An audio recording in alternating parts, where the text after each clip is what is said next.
So hey everyone, welcome back to the quick and very interesting tutorial. Where in this quick tutorial I'm going to show you how you can find the free public domain books to read directly in your browser. Now in order to do it, just simply open any of the browser you have, and in the browser search the site that is standard ebooks.org. Just simply go to this website, and since it's a browser procedure, you can do the same steps from your smartphones as well, from your tablets or any device you have.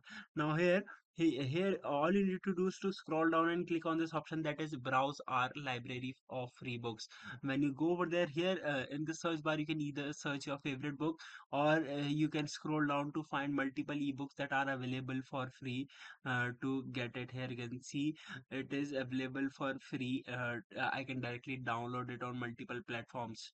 Alright, so that's it for this tutorial. I hope this video will be helpful for you. Make sure to hit the like button and subscribe button for more such helpful and interesting tutorials. See you in the next one. Take care.